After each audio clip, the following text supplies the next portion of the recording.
उनको या तो ईडी और इनकम टैक्स की डर दिखाई जा रही है या तो उनको सत्ता की लालच दिखाई जा रही है। अभी ये जो गया है, क्या नाम उसका है जिसका वाला चड्डा, राघव चड्डा, बहुत बोलता था, कितना खिलाफ बोलता था, रोजाना बीजेपी के खिलाफ बोलता था, और वही राघव चड्डा जाकर के बीजेपी के तलवे चाट रहा है। क्या शादी सही है? अच्छे अच्छे लोग उनको ये फर्क नहीं पड़ता कि इस मुल्क में फिरका परस्ती बढ़ने से क्या हो रहा है।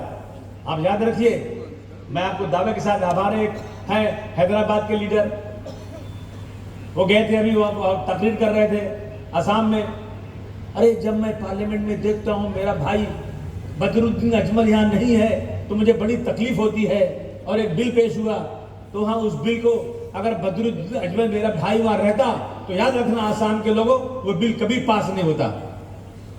अब आप बताइए कि मेजॉरिटी है बीजेपी की, इतने लोग हैं और एक आदमी नहीं होता, एक आदमी रहता तो ये बिल पास नहीं होता। ये जनता को किस तरह से बेवकूफ बनाया जा रहा है।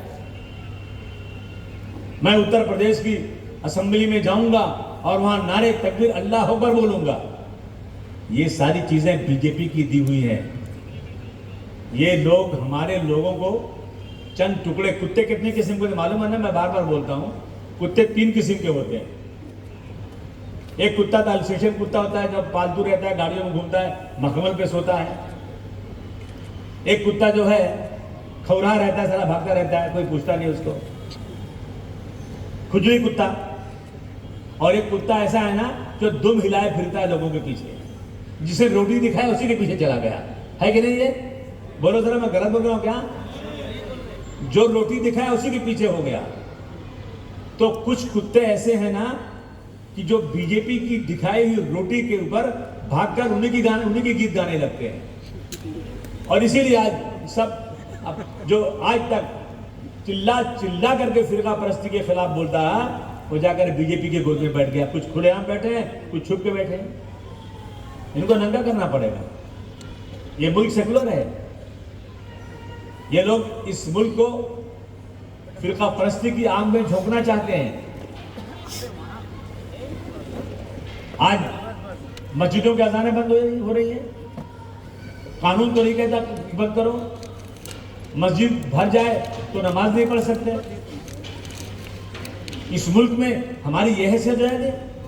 ये लड़ाई कौन लड़ेगा? बीजेपी से लड़ने के लिए आप आगे आना चाहते हैं, नहीं आना चाहते हैं? बोलिए।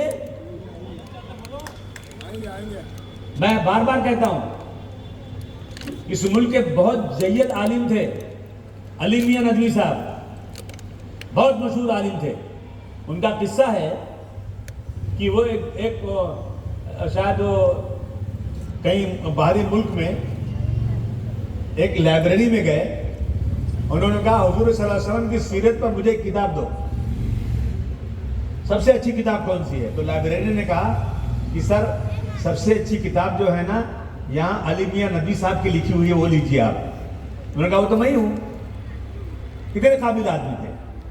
दुबई से सऊदी अरब से जहाज आता था और लखनऊ से उनको लेके जाता था मसले मसाइल के ऊपर बात करने को। उन्होंने कहा था कि अगर हिंदुस्तान का पूरा मुसलमान, जितनी आबादी मुसलमानों की है पूरी की पूरी, अगर 100 है तो 100 के 100 नमाज बाजमात पढ़ने लग जाए, यानी इतने नेक बन जाए, पूरे के पूरे मुसलमान तहज्जुद गुजार भी बन जाए, लेकिन अगर उनके अंदर सियासी बसीरत नहीं आई, सियासी सोच सही नहीं आई, तो याद रखना मुसलमानों, इस मुल्क में 5 वक्त नमाज पढ़ना भी मुश्किल हो जाएगा।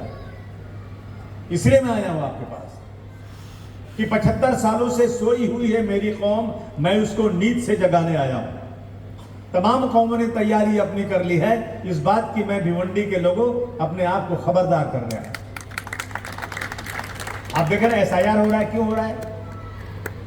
यही पैदा हुए हैं। अमेरिका चले जाओ, लंदन चले जाओ, कोई लेडी प्रेग्नेंट चली जाए, वहां बच्चा पैदा हो गया, उनको पासपोर्ट मिल जाता है।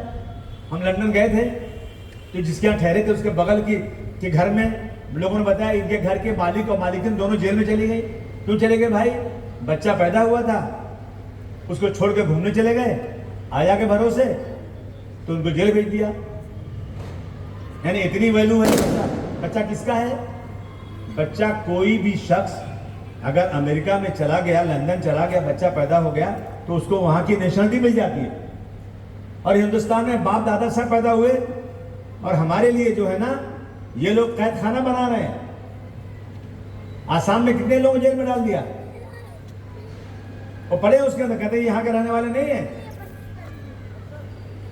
SIR वही है, ये अलग दरवाजे से लाए हैं कि जिसका 2002 में नाम होगा तो वो नाम बताए, अपना दिखाए, और फिर 2024 में वोटिंग किया होगा उसका नाम होगा, तो दोनों की रसीद निकाल के रखे, वो SIR में पास हो गया। और जिसका 2002 में नाम नहीं होगा तो वो अपने अब्बा का, दादा का, चाचा का नाम लाए, और जिसका नहीं होगा वो कुछ डॉक्यूमेंट दिखाए। इसके पीछे एक साजिश है कि ज्यादा से ज्यादा लोगों का वोटिंग लिस्ट में नाम काट दिया जाए, और नाम काटने के बाद अगर गैर मुस्लिम है तो उनको दूसरे दरवाजे से मिल जाएगा, अगर मुसलमान है तो नहीं मिलेगा। यानी हर तरफ से मुसलमानों को दबाया जा रहा है, हर तरफ से तकलीफ दी जा रही है।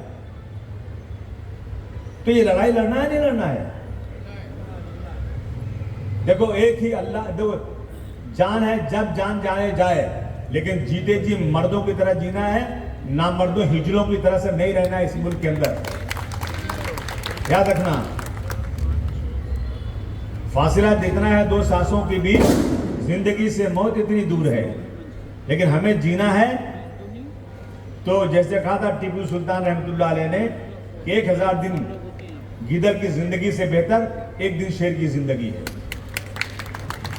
हम किसी के खिलाफ नहीं है, लेकिन हमें इस मुल्क में बार बार बदनाम किया जा रहा है। अभी देखा आपने कितना क्या क्या बयान दिया। अभी यहाँ नासिक के अंदर टाटा कंसल्टेंसी में एक लेडी काम करती, उसको वांटेड कर दिया कि ये जो है वहां के औरतों को और मर्दों को कहती थी तुम मुसलमान बन जाओ और गाय का गोश्त खाओ, और वहां बजरंग दल के हजारों लोग सड़क पर उतर गए।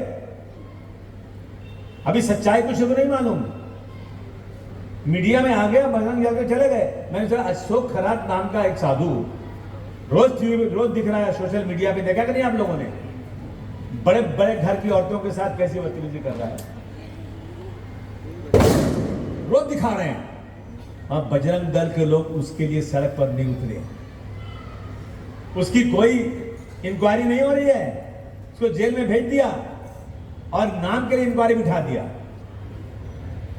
और इस मुस्लिम लड़की के लिए इन्होंने इसलिए शुरू कर दिया है, जब टाटा के लोगों ने कहा इस लड़की की नौकरी HR की यानी किसी को भर्ती करने की कंपनी में थी ही नहीं, इस लड़की की नौकरी कोई अहम नौकरी ही नहीं है, और लड़की मुंबई में थी नहीं। और डिपार्टमेंट में एक डिपार्टमेंट ऐसा होता है, अगर किसी की कोई शिकायत हो तो वहां शिकायत करे। किसी एक भी टाटा कंसल्टी के लोगों ने वहां शिकायत भी दर्ज नहीं कराई, लेकिन बगैर किसी वजह के मुसलमानों के पीछे पड़ गए लोग। समाजवादी पार्टी में काम इसलिए करता हूं, यही वजह और कोई वजह नहीं है। और लोगों को लाता हूं, कोशिश करता हूं कि आओ भाई आगे बढ़ो। मैं भीड़ में हमेशा पीछे रहता हूं और मेरे साथ काम करने वालों को आगे बढ़ाता हूं कि जाओ काम करो तुम लोग, हमें इस मुल्क में फिरका परस्ती के खिलाफ लड़ना है। लेकिन क्या करें, छोटी हांडी में जल्दी उबाल आ जाता है, दिमाग खराब जल्दी हो जाता है। हमने मिनिस्टर बनाए, हमने 4 MLA चुन के लाए, हमने 23 मुंबई में नगर सेवक चुन के लाए, भिवंडी में 17 नगर चुन के लाए थे, दोनों सीटें चुन के लाए थे। अगर सब लोग ईमानदारी के साथ रहते ना, मैं दावे के साथ कह सकता हूं किसी की ताकत नहीं थी कि महाराष्ट्र में मुसलमानों को जबरदस्ती तरीके से कोई बेइज्जत कर सके। अभी मैंने तय किया भिवंडी के लोगों कि मैं अपने भिवंडी को छोड़ूंगा नहीं। भिवंडी मेरा है, आप मेरे हैं। भिवंडी में लोगों को जमा करना है और सबसे गुजारिश करना चाहता हूं सब लोग एक साथ आइए। और सबसे पहले 2 चीज़ें, अभी जनगणना होने जा रही है। जनगणना के लिए समाजवादी पार्टी ने बहुत चिल्लाया पार्लियामेंट में।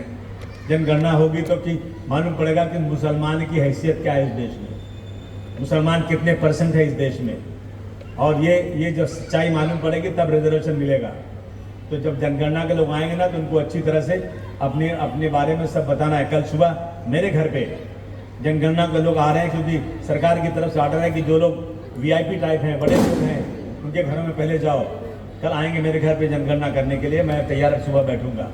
ये देखेंगे। देखिए, इसके पहले बहुत सारी कमेटियां बन चुकी हैं कि मुसलमानों के हालात इस देश में चेक करो, चाहे सच्चर कमेटी हो, चाहे राजेंद्र सच्चर कमेटी हो, या मिश्रा कमेटी हो, या रहमान कमेटी हो।